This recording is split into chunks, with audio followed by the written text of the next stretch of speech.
2 boys were tortured for 9 hours straight at a graveyard. I began this year by talking about these gruesome humiliation robberies that have been plaguing our nation and which has been targeting Swedish young men and boys. These crimes did not happen in Sweden 20 years ago.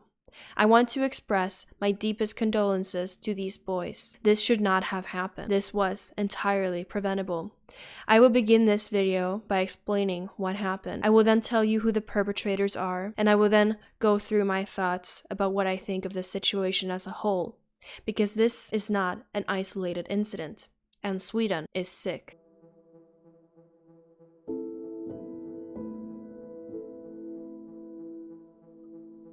Two teenage boys were tortured for 9 hours at a graveyard in Solna, Stockholm. This is not just about a robbery gone wrong. They were forced into the graveyard, forcefully undressed, and tortured in various ways with a knife, lighter, and with brute force. One of the boys were raped with sticks and pine cones. They were kicked in the head, cut with a knife, burned with a lighter all over their bodies.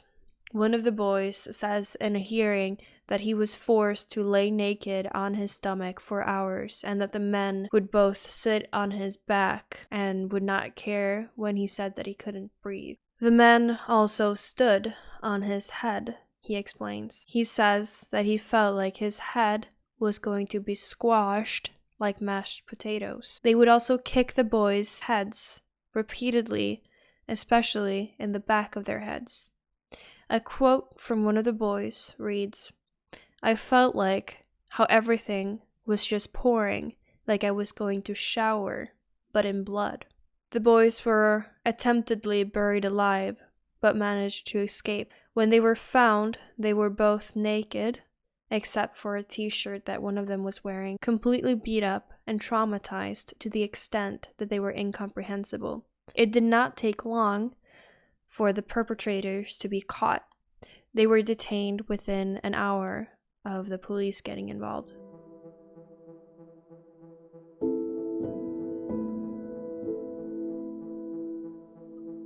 So who are these vile perpetrators? The 18 and 21-year-old who are accused of kidnapping, rape, and torture have been laughing during the interrogations and have chosen not to answer the 543 questions about the Night of Terror. At one of the questions, one of the men had simply replied with yawning and asking for a snooze. Both of the men have a long criminal history.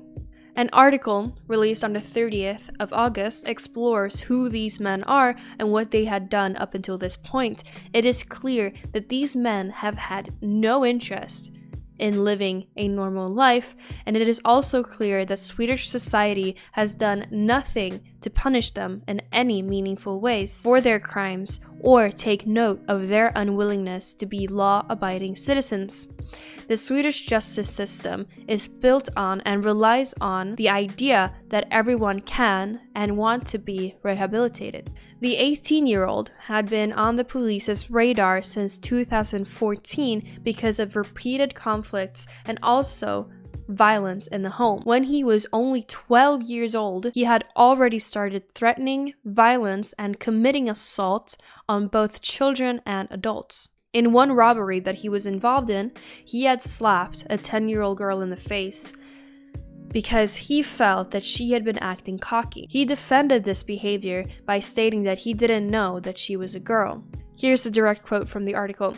Last year, he was convicted for a robbery attempt after he had broken into his old school. At trial, he stated that he was going to a so-called base program and that the plan was for him to start gymnasium after that. He stated that school was going better and better every day. The trial took a break before the sentencing, but then the 18-year-old disappeared. And I want to make it clear that the 18-year-old was allowed to disappear before his sentencing. The 21-year-old had a longer crime register, and it began in 2015 when he was convicted of robbery.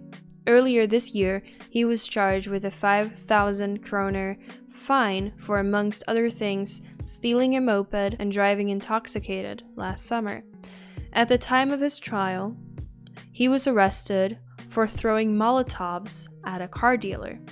He was detained between December and June, but was released after the trial had ended, but before he had been sentenced. There were no indications that he would be continuing with serious crimes on his part, and that sentiment was also held by the prosecutor. The situation went out of hand.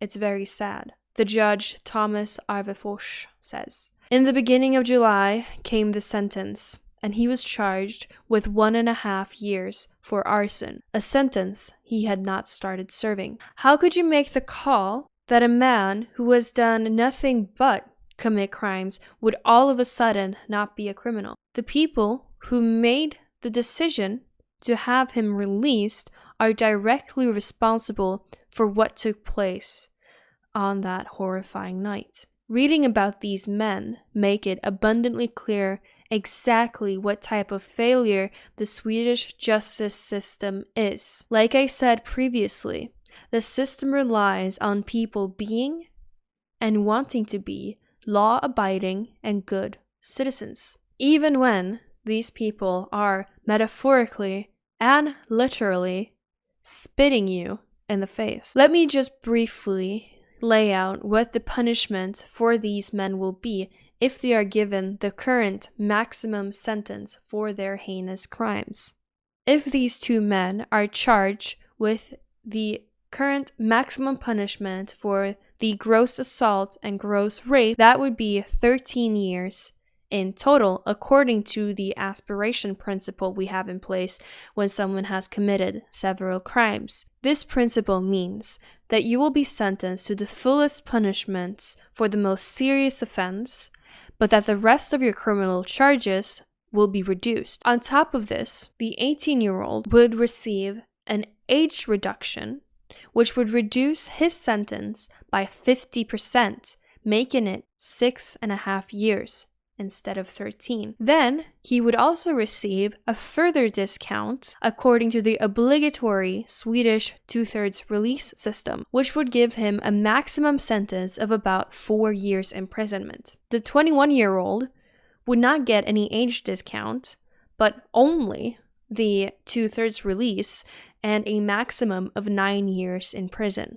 I ask you this: is this punishment enough for the pain that these victims have felt? What message does this send to them? What message does this send to other criminals?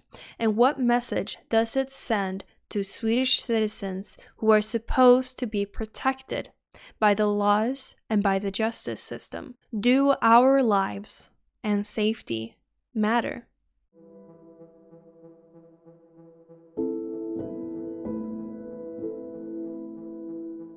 I have previously talked about the heinous humiliation robberies that have been occurring in Sweden, where the main target demographic has been young Swedish men. In this particular case, it could have been prevented if there had been proper punishment for the previous crimes these men had committed, and if the system would have picked up on their violent behavior in a serious manner. One of the men involved could have been locked up on this night, and this terrifying torture would not have happened had the justice process and decisions been different. There have been many cases recently about the shamefully low punishments, and one of the most tragic cases of this have been the story of Ahmed Mahmoud. Ahmed brutally sexually assaulted a 12-year-old girl and was for this crime only sentenced to 1 year and 9 months. Since he had a clean record, this did not lead to deportation, and when he had 7 months left of his sentence, he was let out on parole. He was effectively a free man. This system allowed Ahmed to kidnap a 9-year-old girl into the woods, sexually assault her, and attempt to murder her in a gruesome and horrifying series of events.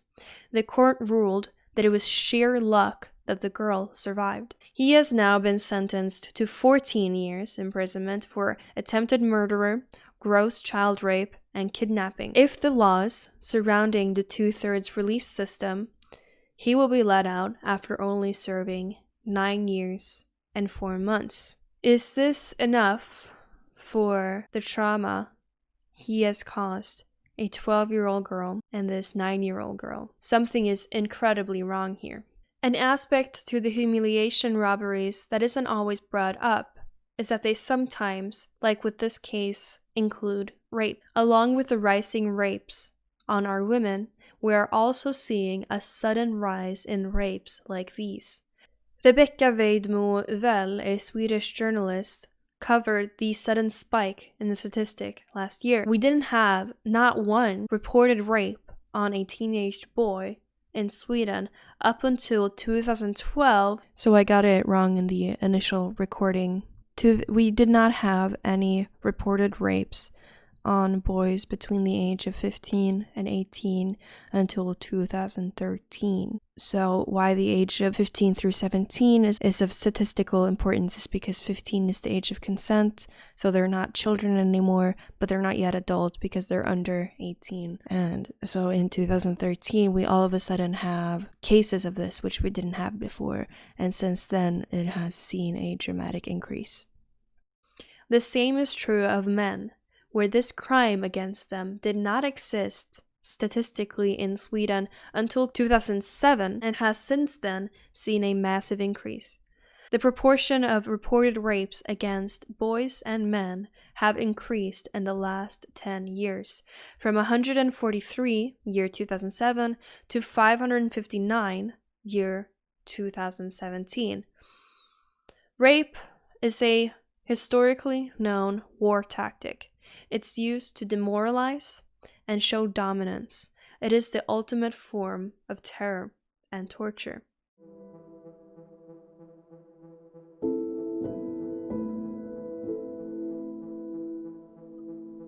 Talking about these crimes is incredibly infuriating and demoralizing. I cannot begin to imagine what these boys must be feeling, along with their parents, friends, and families. There are many missteps that had to be taken for this to take place. Low punishments and unchecked, unconditional mass immigration are just a part of it.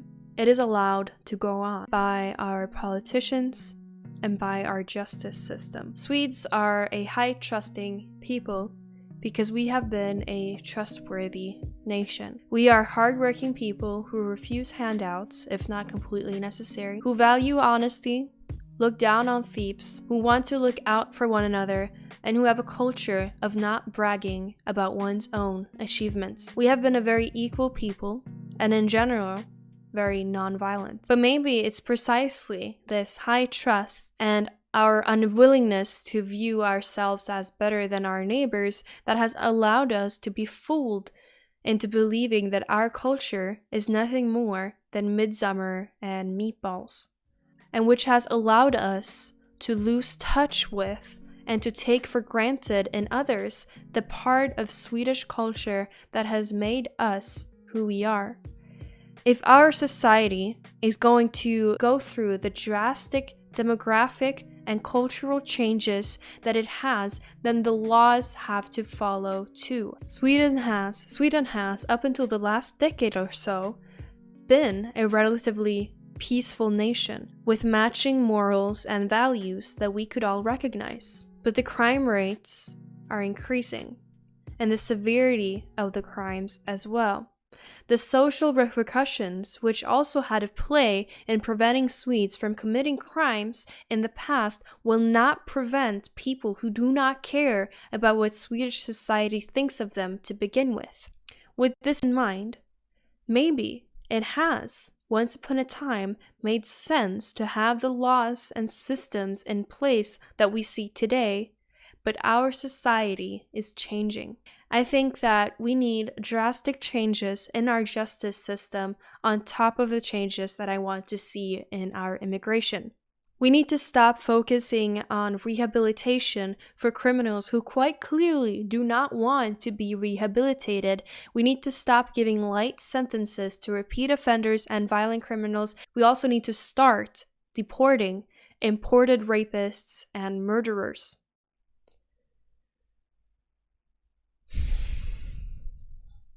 I hope to see these changes sooner rather than later. I hope that if you live in Sweden, you will start reading up on the laws and keep up with your local politicians, see what they are doing, and also see what you can do to get involved in your local politics. I want to see more regular citizens engaged in what's happening, because it's with a silent nation that these things are allowed to go on.